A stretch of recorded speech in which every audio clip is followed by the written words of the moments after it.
Hello and welcome to Spotlight Indie. I'm your host, Fraser Armitage, part time robot, full time nerd, author of New Yesterday, Time's Ellipse, and A Stitch Between Worlds. And joining me as usual is H.L. Tinsley. Now, I normally give Holly like the best build up ever, but this week I'm just going to say who she is because you all know her by now. She's awesome. Holly, how's it going? Yeah, thank you, Fraser. I'm glad that you made it after having had some technical issues this evening. Can we expect to see you next week in a fully fledged high-tech studio? What's going on? Can you imagine? I would love a fully fledged studio. That would be amazing. You will see me eventually, if this goes on for long enough, like Spotlight Indie 2050. I'm just going to be like on the moon. It's going to be Yeah. amazing. You'll just watch this space.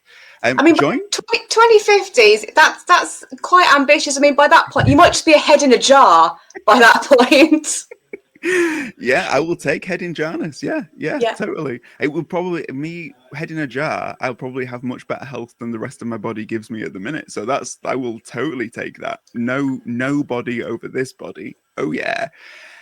Joining me and Holly this week is the incredible fantasy author. It is the person that you will know from their Drowned Kingdom saga. It is PL Stuart. PL, how's it going? How are you today? Thank you so much, Fraser and Holly, for having me. I'm extremely honored to be here, so thank you. Well, it's great to have you. We can't wait to dive into you and your writing and all of these kinds of things. First of all, for anybody who maybe isn't familiar with you as a writer, let's just talk about your origin story. So, like, introduce you to the Spotlight Indie crowd. So, tell us a little bit about sort of the thing that got you into writing in the first place. What made you sort of feel the love when it comes to SFF? I'm going to say origin story goes back to when I was very small. I'm going to thank my lovely mother. Hey, mom, love you. If she decides to watch this, probably not. But if she does, she was a brilliant author. She never published a book. She was a romance novelist, and she wrote several, what I feel, yes, I'm biased, but great romance novels. If you recall, you probably, I know I'm old and gray and a bit more of the generation before you two. However, if you were in Canada, they used to have these in corner stores. They have these racks in the grocery stores, these dimeback romance novels, Harlequin romances, and Harlequin the TV is still pretty popular today. In any case, my mom wrote that sort of thing. She submitted it to for back then there was self-publishing really wasn't a viable option. It was all about submitting to an agent. She got a rejection letter for the first time she submitted with some really like salient great feedback, kind of saying, like really encouraged, saying, hey, this is really good. You just need to change this and this and this, and you can get published too. But she was like, nope, one rejection letter is enough, and she was done. So she just wrote for fun. And I always used to, even back then, I didn't understand the industry well at all. I was fairly young. I was like, but mom, like look at the letter. They're saying you should really, fix these things, and it's something that could be published. She's like, no, that's enough. I got my rejection letter, and I'm happy with just puttering around and doing it for my own satisfaction. So she never pursued it. I wish she did. I guess I somewhat live vicariously through her. And while I don't write romance, I think romance is for me, it's an important part of literature, and I enjoy writing romance and love and relationships in my books. But in any case, of course, I write fantasy. But so I think, and I used to write stories just to kind of entertain my family whenever I got in trouble, just to kind of, get out of the doghouse. And, I think, of course, again, they're your family, so they're biased, as I indicated. They're like, but you got some talent there. You should really do something with that. And I messed around with that briefly in school, and I did a co-op. I remember when I was late in high school for writing for a community newspaper, writing sports, and they actually offered me a job because they thought I was good enough. But journalism didn't pay well at all, so I didn't take it. But yeah, fantasy was something I read from when I was younger, and I always thought I'd write a book. And I waited a long time till my 50s to actually publish one. But yeah, I'm extremely happy and gratified that I did. I don't think I had the maturity and the life experience that would have I feel that my book has benefited from that. My books have benefited from that. So yeah, in fantasy, I mean, it took different. I went through different stages in terms of reading fantasy, and there was a while I didn't read at all. I was typically reading like, if I had time to read, I didn't have a lot of time to read, like raising a young family and working, busy career. I was reading more mysteries and police procedurals and things like that for a while because of my line of work, and then I got reintroduced to fantasy in my 30s, 40s, and then something just told me, okay. I looked at the clock. It's like, okay, well, you realize when you approach 50, you have more years behind you than ahead. So you kind of say, so well, if not now, when? So thanks to the encouragement of my wonderful wife, who's Debbie, who's also my business manager. Love you too, babes. If you watch this, yeah, we just decided to do it. So I just went for it. And, as an indie self-pub, you can just do that. You can just go for it. So, because I'm a bit of a planner, and I had envisioned like essentially 30 to 40 books in a universe, I'm like, well, if I get started now, I might have a chance to get them all in. So I'm going. It's not easy. I mean, I still work full time and I have a busy life and kids and grandkids and my lovely wife. But at the same time, I'm just going for it. So, and hence, 4 books out, 5th one about to come out shortly, and gonna keep going from there. Dude, if you have got more years behind you than you've got ahead of you, that's only like outside of like the head in the glass jar scenario. Like, we are going to be in that glass jar for generations writing books. Like, it's going to be amazing. So don't worry, you got plenty of time. It's all good. It's all good. I want to talk to you about sort of like the moment for you that you kind of felt that you went from writing to being a writer, that transition. Was there like a particular moment that stands out to you that happened, or did it just happen over like a gradual period of time and you woke up one day and were like, oh, I guess that's me now? I'm an author now. Well, I mean, I think it's a pretty, I don't know if it's pragmatic, but essentially when that book was live, when it was published, that's when I felt I was an author. That transition from writer to author, and there's lots of brilliant writers out there who never publish, and there's lots of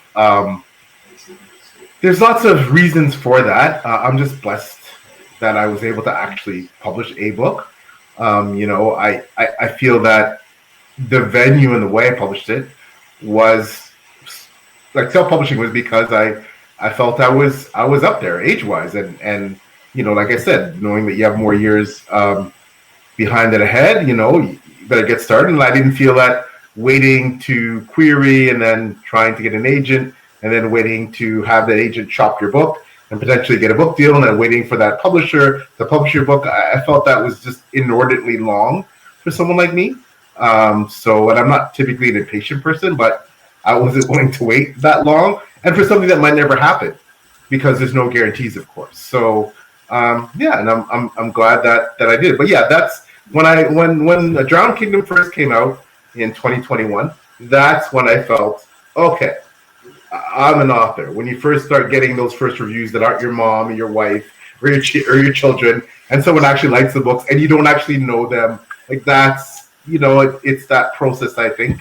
When you get your first bad review, your first negative review, like, oh my gosh. And, because I think for a lot of us, it's kind of like when you send your kids off to school, you want everyone to like them. You expect everyone to like them. You take it personally when someone doesn't. You think they're going to be the best student. And, when you realize that's not the reality, it hits you. And that's how I think a lot of us feel about our books. But that's an evolution. As well. But in any case, that's when I first felt I was an author, when The Drowned Kingdom went live. I want to ask a little bit more about this, PL, because I love that you have this attitude and this perspective on it, because we had a chat recently with the very lovely LL McRae and Thomas J. Devons, and we were talking about this exact subject, and they were saying that for them, there's still an apprehension about saying, I'm an indie author.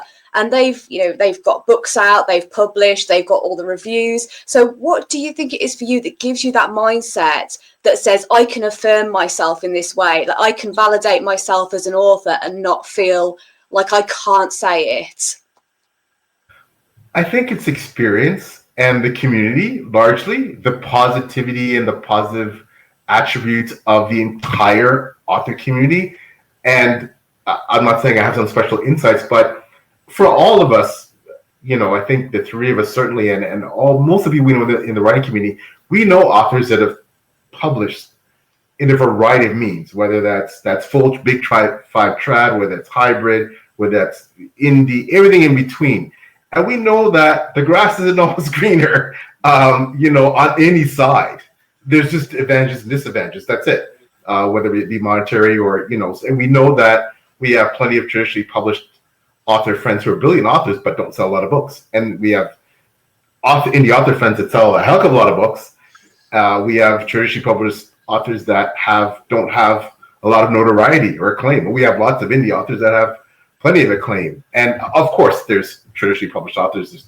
There's tons of very popular ones and ones that have had that commercial success and that critical success. But we know the industry is changing, the landscape is changing. So we know that, there is no nirvana doing it one way or the other. And we also know that, the quality, it's a fallacy that indie books can't be as good, that indie books can't be as well written, that indie authors are only indie because they didn't get accepted. I gave the story about my mother, and of course back then when she was writing, there were really no other avenues predominantly in terms of viable publishing. But now, being an indie is extremely viable. So we know that indie books are just as good as traditionally published books, or can be just as good. They can be just as popular or more popular. They can be just as well written.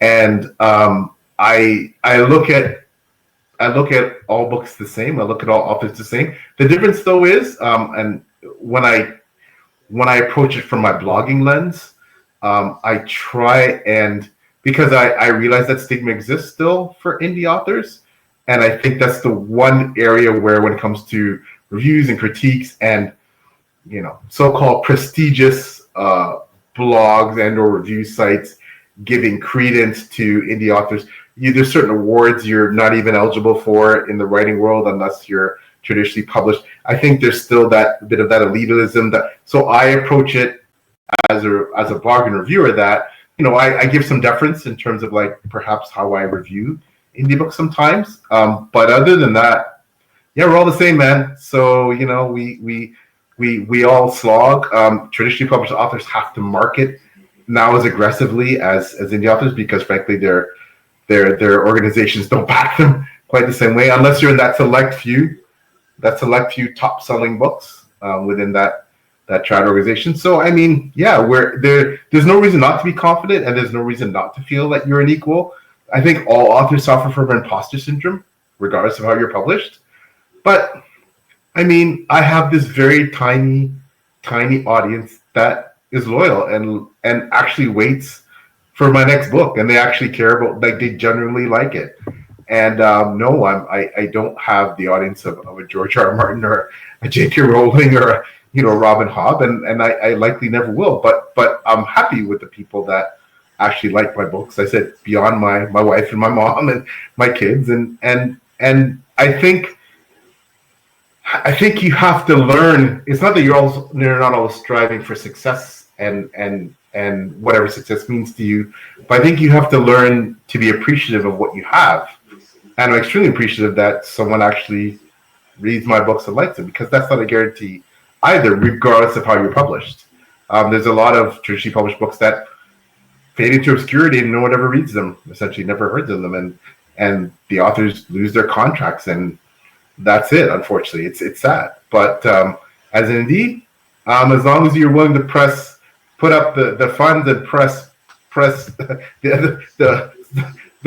button on Amazon, you're published. So, and your books, though, your backlist doesn't go out of print, and at least the way it stands now. So I think there's some really interesting points there. Sorry, Fraser, I will throw it back to you in a moment because I know you do have other questions to ask. But just because I think these are really good insights, especially for people who are coming in as new indie authors or are just publishing now. When you talk, PL, about the fact that attitudes are changing towards independent and hybrid publishing, and that kind of the external view of it is starting to change, do you think there's almost a small element of it's actually the indie authors themselves sometimes that are carrying that stigma? Because you would never have a traditionally published author say, I've signed a contract for my book, but now I still have to prove myself, because they have proved themselves by getting that contract. Whereas an indie will publish their book and then go, oh, now I've got to spend the next 5 years proving myself, when you've already come to the table with your book. So is it sometimes a case of we're actually holding ourselves back? Yeah, unfortunately, I think the way the industry has evolved, I think all authors, regardless of how they're published, we have a need for validation. Let's face it, right? One of the reasons you write a book is because, and you publish it because you want someone to read it. And I mean, I look at someone like you, Holly. You've been, in my view, in terms of success in the indie world, you've achieved that. Self-published fantasy blog off finalist. So the self-published fantasy blog off is essentially I would argue, the most prestigious competition in the self-published fantasy world. You were a finalist. Your book has your first book has hundreds of reviews on Goodreads. It is popular. You are known as the Princess of Grimdark. You've attained that nominal, quote unquote, success, even though you might not feel that way. But, you've outsold tons of traditionally published authors. You got more reviews than tons of traditionally published authors. But yet, I'm sure, as we've discussed as friends and with our writing groups, but yet it still perhaps sometimes doesn't feel that way. But that's a mirage. The success is real, but it's that we're conditioned a certain way with that need for validation, and that need for validation from specific gatekeepers to make us feel that, until, an agent, taps me on the shoulder and says, I want you out of the thousands and thousands of applicants that are querying their books. And then that agent sells your book to a big traditional corporation that, has millions of dollars in house backing, says, yes, we want you out of those hundreds of thousands of books that we can select. And then, that company you're one of the very few titles that company backs and actually promotes and renews your book deal after you write a few books and you sell enough. Yeah, I think we're chasing sometimes we're chasing a brass ring that doesn't necessarily exist anymore, even in the context of how things work today, except for, again, for a very select few. And I think it's time we really take a hard look at, because we don't often compare ourselves as indies to traditionally published authors. We don't. And but let's, I think it's time we start looking at some raw data, like reviews and sales and stuff. I mean, I can't think of a traditionally published author other than that upper tier echelon, like I said, the elite, the George R. Martin. Who wouldn't want Ryan Cahill's sales popularity? Will White's, I could go on. I've read some data on some romance authors like the Cassandra Broadbents, and they sell like crazy.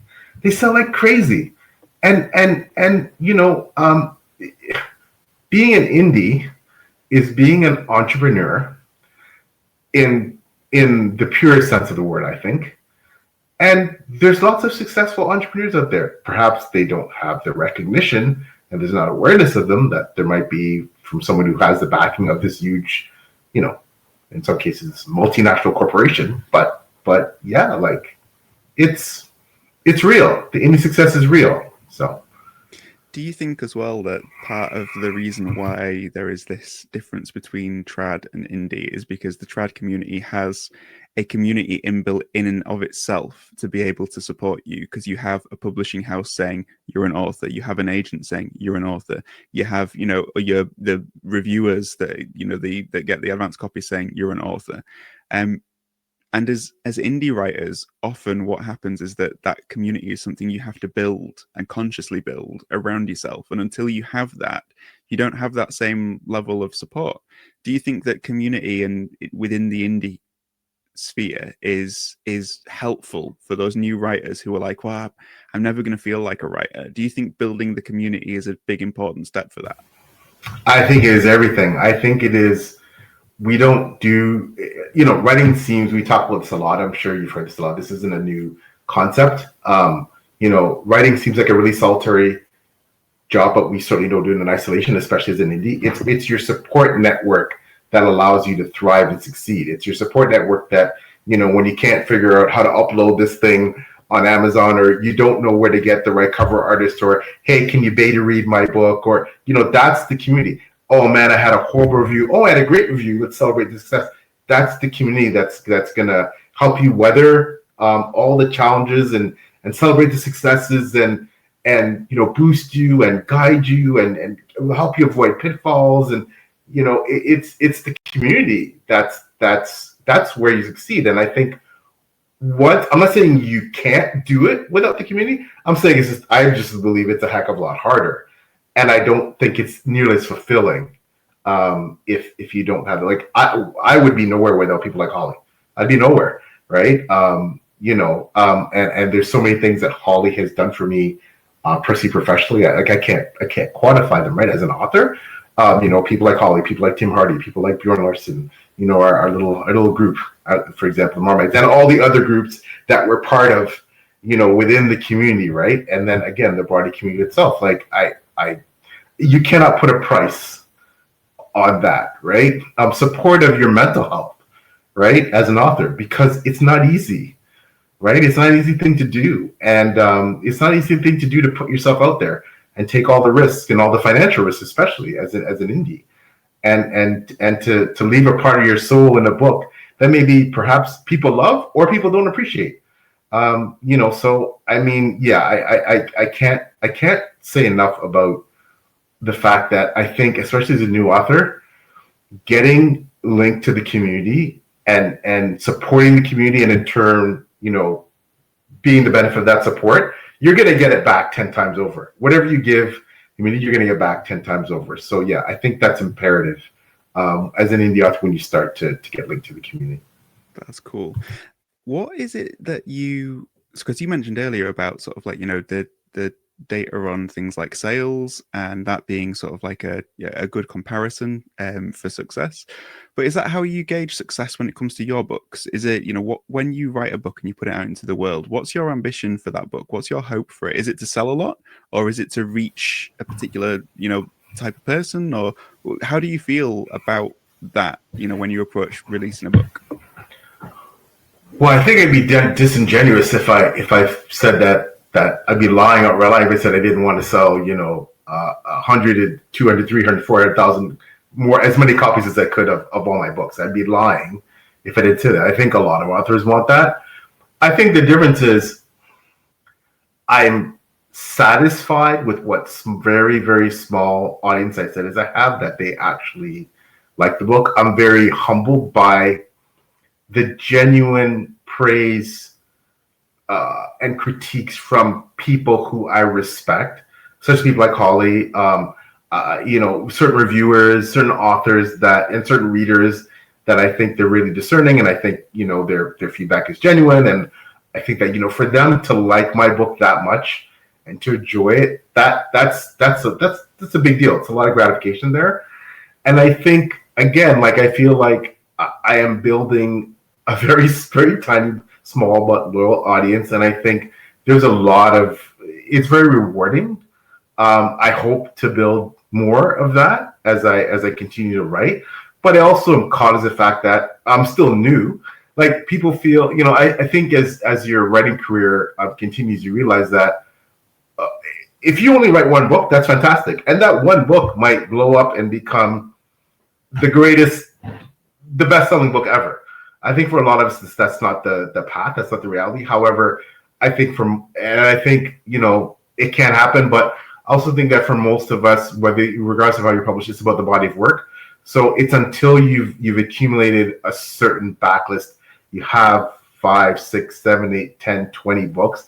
That's when you really start to see that the commercial success, you start to see more of the critical acclaim, and you start to build a certain reputation. So, and that's the long game, right? So I'm a long game type of person. So I know I'm just starting, even though I've published 4 books. I have a 5th one coming shortly. I published a short story in an anthology that, like, it's growing, but I'm not there yet in terms of even, I think, to the point where a lot of people could even be aware of me as an author. I think that takes time, and you really need to have that body of work and successful body of work, and a body of work that people will say, yep, PL's a decent writer and he's consistent, and I think those are some of the hallmarks that get you there.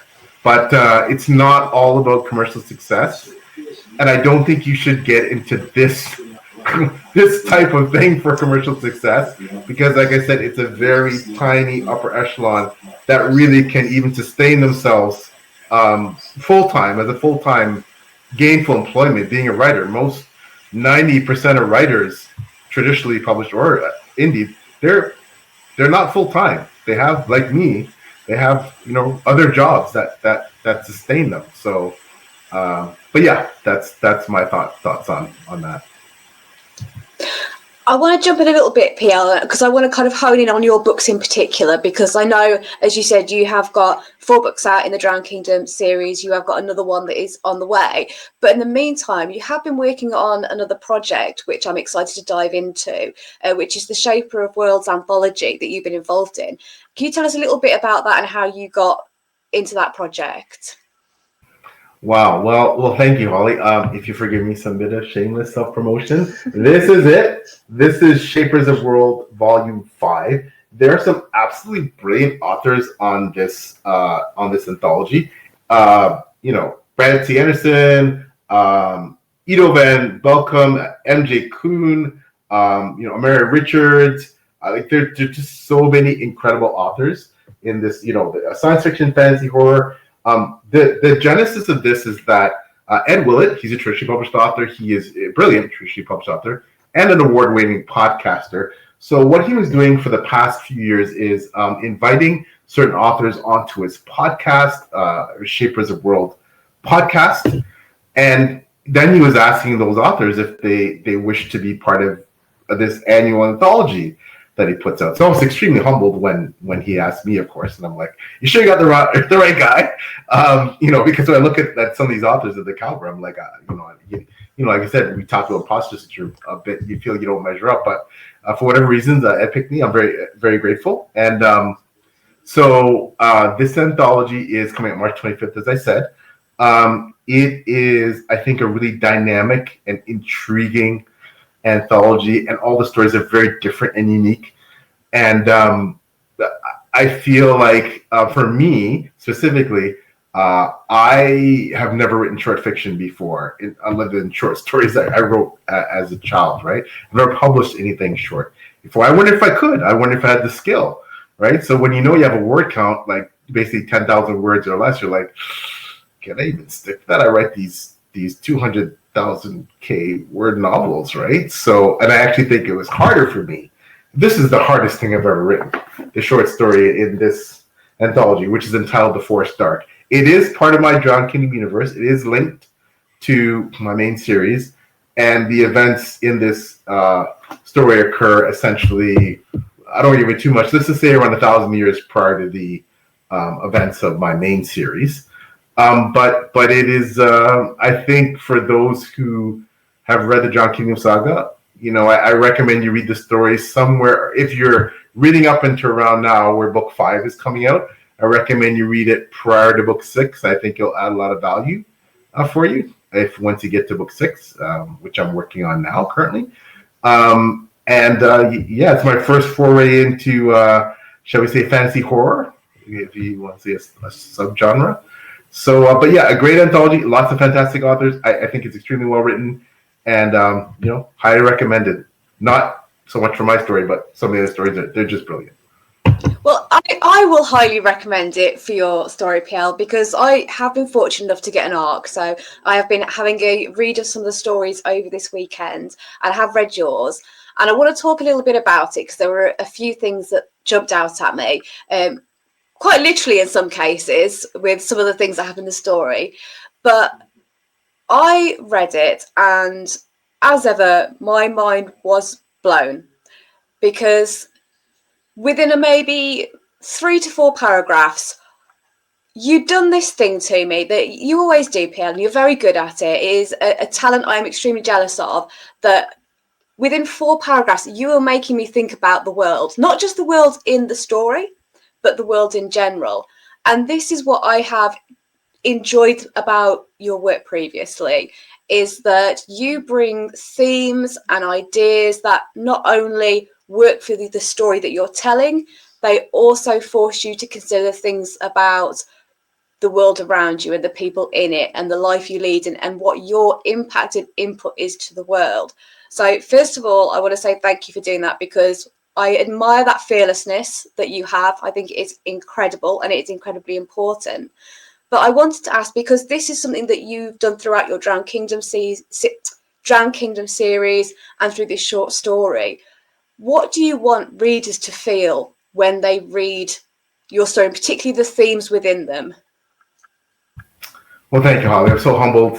Praise from a brilliant author such as yourself is high praise indeed. So thank you for that. I'm so happy you enjoyed the short story. I don't know if particularly courageous. I hope I'm somewhat honest, though. And I hope that I wrote the Drowned Kingdom saga because over my life, and I'm 56 years old now, I've struggled with a lot of concepts, a lot of ideas, a lot of things that's happened in the world, and a lot of the challenges that we as a human race have gone through, that things are grappling with, whether that's racism, colonialism, homophobia, religious intolerance, these things that, and as I always say, I'm certainly not smart enough to have the answers and solutions to those things. However, I have thought about them a lot over my life, and I continue to grapple with them, and in a, I don't say a morbid way, but be fascinated with how they manifest and what does it mean, and why do these things germinate? What can prevent what could potentially be solutions? But I think the biggest thing I found in all my own internal discourse over these things is that part of it starts with an acknowledgement that it exists and looking at underlying factors and causes and really staring it in the face and not shying away from it. Because I think that's also part of the issues, that we tend to ignore them, gloss over them. We tend to not want to face them. And, I think that's a disservice to us as a human race. And I think that we will certainly, although these are very confounding things, we certainly won't be able to find solutions unless we confront them. So what I do in my books is I confront them head on. And I give you the unvarnished, like, hey, this is what it looks like from the inside. This is what the issue is. It's out there. You can't look away. I don't allow you to. I don't allow myself to as the author. So because I'm not looking away, then if you read my books, you're not getting to look away either. Sorry.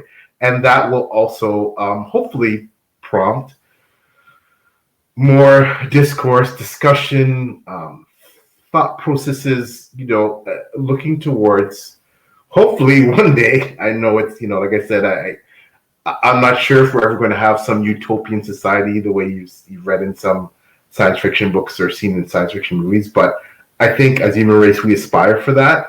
But I think to get there, I think perhaps we need to look at certain things a bit more closely and focus on them and admit that they exist and tackle them. So that's how I've approached my writing. I love it. First of all, Holly, you got an advanced copy. That's not fair. I want an advanced copy.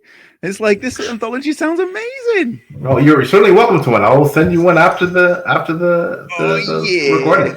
PL, you're a legend. Thank you. You should, but I'm totally gonna go buy one. But everyone watching should go buy one for 3 reasons. First of all, Holly recommends it.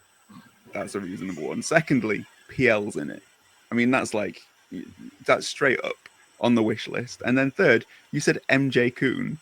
Man, I love MJ so much. She rules. She's awesome. She's She's awesome. the best. I love MJ. So yeah, for those three reasons alone, you should add that to your cart as soon as possible. I'm giving not normally it's just like, yeah, we're not here to plug stuff. We're here to get to know people. But Yes, come we on. are. Just go buy it, everyone. Just go buy it. This is like major plug zone, right? Just go buy the Shaper of Worlds Anthology now. Absolutely. Yes. Yeah, thank you. Please and thank you. The things I want to just sort of like circle back around to, because we've talked about some really good stuff. So in terms of advice that I've taken from this and this conversation with UPL, I think, don't wait to pursue your dreams. Pursue your dreams and go for it. Be fearless in the way you approach it and the stories you want to tell, and find your sense of validation and self in what you do. Because you're not writing to prove anything to anyone. You're just writing because that's what you love. So you should feel validated for that, for making art. So for all of those points, I want to say thank you. But there was something that you mentioned that has really struck a chord with me, and I cannot stop thinking about it. You mentioned that for writers, there's no Nirvana. And as soon as you said it, I'm like, you remember that movie that came out where there was no Beatles?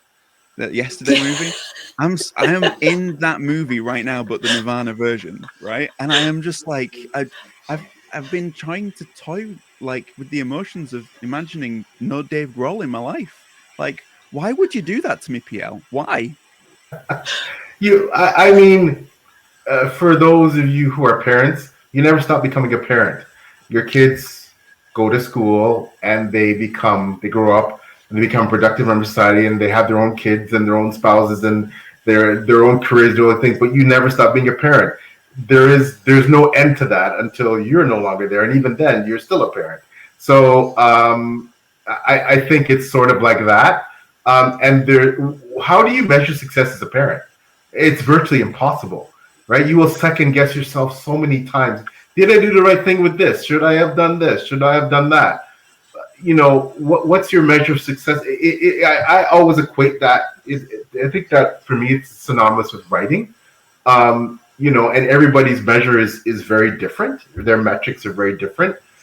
And as much as you find yourself maybe sometimes questioning, was I a good parent? Did I do the right thing? Did I deprive my child of something? Should I not have told them that? Did I not tell them enough of this? Did I give them too much of that? Did I not give them enough of this?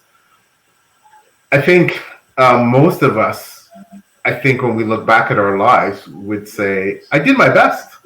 And it turned out pretty okay. And I think that's typically what happens when you strive and you strive for something that in some ways seems so nebulous, right? You start off with this child and you're so nervous, like, what do I do? It's a baby, right? And it's so fragile. But that becomes a strong, human being at some point, right? Independent with his own thoughts and his own ideals. And I think that's the other thing about writing, that it's that leap of faith where you're a writer and you're responsible for what you write. But once your book is out on the wild, that book doesn't belong to you anymore. That's how I feel. What someone thinks of that book, that's their own. They own that, right? That review that they write, that's their own. You can't tamper with that. That's something that's separated, independent, and autonomous from what you wrote. Their interpretations, they may see something that you're like, I didn't really mean that, but when I read it, but if that's how you felt about it, that's all valid. So I equate it very much to having a child, and it's out in the wild, and that's it, man. It's kind of rolling on its own. And that takes, I think, like I said, I'm not saying so courageous, but kudos to all the writers out there. That takes courage. I think that's something that we all need to remember, that we had the courage to do that in the first place. So rinse and repeat and keep doing it, because it usually works out okay. I love that analogy so much, because like you come home from the hospital with your little baby and you're like, I need a manual, I need instructions, someone tell me what to do. Like, am I allowed to be like just here with this person? And then by like 6 months in, like you are like changing nappies in your sleep and dodging the pee streams out of instinct, It's like, And that's what it's like you with writing, like you sit down behind the typewriter and you're like, am I okay to be doing this? You know, it's a typewriter. where have I been? From the 1950s. Is that when I started writing? Like, hey, sport, I'm just going to get on the old typewriter. No. You heard it here first, folks. Frasier's biggest difficulty in writing is avoiding the P streams. Exactly. Yeah, they get all over the typewriter. It's terrible. But yeah, but like a few months in, you know, you write and you write and you write. And a few books in, you're just like, yeah, I know what I'm doing. I'm a writer. Like you learn by doing, right? But absolutely. I love that analogy. You do. And PL is one of the best people to talk to about doing, because he never stops working. I know this for a fact. So because we're going to start coming to the end of this first section of our chat with PL, I just want to take a few minutes to talk about what's coming up in the Drowned Kingdom saga, because you do have a new book coming up. So what can we expect? When is all that happening? When do we need to get excited? Well, thank you so much, Holly. So for those of you, again, the shameless self-promo. So the current book that's out in the Drowned Kingdom saga, the most recent book published, is Alliance Pride. That is book 4 in the Drowned Kingdom saga. This came out in 2024. A Pack of Wolves, book 5 in the Drowned Kingdom saga, is coming out. I'm being a bit cagey here. I apologize about release. There's some things that need to be ironed out, but I'm expecting it no later than the end of April. So, but I'll be more definitive about that in the coming days and weeks. So book 5 of the Dark King Saga, it's part of a 7-book series for those of you who aren't aware. And this is a book where, for those of you who have been wondering, about my main character's arc, I think this is a really important book in his arc, where what the wonderful Tim Hardy, the brilliant author of The Brother of the Eagle Saga, dear friend of Holly and mine, a writer who I eminently respect, he said that I love Tim. He's a brilliant person. He's very insightful. He said, you know what, PL, when you started writing this series, I wondered, why the hell do you need 7 books to do it? But this is the book I realized why you need 7 books to do it. And he also said that because of, I'm trying not to give away spoilers here, because of some of the POV characters in the book, they present a new take on the character, because they're seeing the character through you're seeing them as how those point of view characters see the main character. And a lot of the feedback has been that it's made him, I think maybe for the first time in the series, a lot more empathetic, right? A lot more of a character that you'll feel sorry for, rather than simply hate. And and my main character is not likable, and he's done so very intentionally. But apparently, this is a book where a lot of people, they start to really see some of his positive attributes, and they see the potential start of a real redemption arc, if there is one that's possible for him. So I think that's why this is an important entry in this saga. And of course, but the plot, again, I can't spoil the plot, but there's some really significant events that happen in this book. And, I think that some of the events are absolutely momentous. And of course, many of them setting up, because now we're past the halfway point where the saga is winding down. So there's certain character arcs and certain plot threads that are starting to get closed, as we finish the series, with some, of course, being left open for later installments in the overall Drowned Kingdom universe. But yeah, that's in a nutshell. That's awesome. So, PL, you're going to be here next week with us when we are going to be rolling for insight, and the dice is going to decide our destiny with the questions that we ask. But until then, if people want to get in touch with you, and thank you for your amazing positivity and the fantastic things that you said to us so far, where can they reach you on your socials? I'm pretty well on all the major ones: Blue Sky, Twitter/X, Instagram, Facebook. Almost all of them are at PL Stuart Writes. The books, plstuart.com. That's where, if you want things like author signed copies, you can message me there and learn about what's happening in the saga. There's also a special page for Shapers of World, the anthology I'm part of, and The Force Dark again is the story in that anthology. Yeah, I'm on nominally all the big social media platforms except for TikTok. I don't know if I'll be able to do that, but at PL Stuart Writes is where you find me. Also, I should quickly say I also do have a YouTube channel, and I have an interview author series, 6 Elementals interviews. Holly has graced me with an interview. I recently started up this interview series on my channel in the last year or so. I was previously doing them in written format, but I decided to take the leap and do them on YouTube. And Holly's interview is brilliant. Please check that out if you want to learn more about Holly. And there's a lot of great. I try to focus on indie authors and indie and bloggers who focus on indie. So, and I'm also an assistant editor with Before We Go blog, led by the wonderful Beth Tabler. Shout out to Beth and the fabulous Before We Go blog team. So I'm an assistant editor there, so you can read my reviews there. Great. And finally, on YouTube as well, my wonderful partner, Taylor from Maybe to the Pages, another fantastic booktuber. Check out her channel. She and I are part of the Page String umbrella, which Holly is also a member of, under the auspices of the wonderful Steve from Steve, formerly of Steve Talks Books. So Taylor and I take care of, whereas Holly focuses predominantly on the review side and the gaming side with Page Chewing, Taylor and I do the YouTube interview Page Chewing series. Amazing. So you're not busy at all. That's all. No, just a few things. But finding you is so hard, PL. You've made it so difficult for the social. So, but yeah, that's awesome. And then, as usual, you can find me and Holly here. You can find Holly on the Spotlight Indie Everything. Spotlightindie.co.uk is the website. Where else can people find you, Holly? Oh, people can find me in lots of places, usually on the sofa eating crisps. But if people want to find me, they can find me on all of my socials, which is X, Blue Sky, Facebook and Instagram as @HollyTinsley. You can get my books, The Vanguard Chronicles and The Hallows, from Amazon, and The Vanguard Chronicles are also available as audiobook. I am also just going to give a little update because I'm sure there are people wondering what happened to Indie Good News. It is still happening. We have decided to move it to its own show. That's going to be coming up in a few weeks. We're just working on the format for it. So please don't panic. We will be sharing and spreading all of your good news and positivity again. And yeah, Fraser, back to you.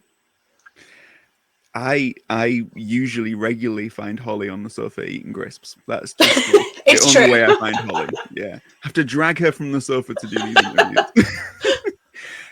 Thank you for joining us, PL, and we will see everybody next week.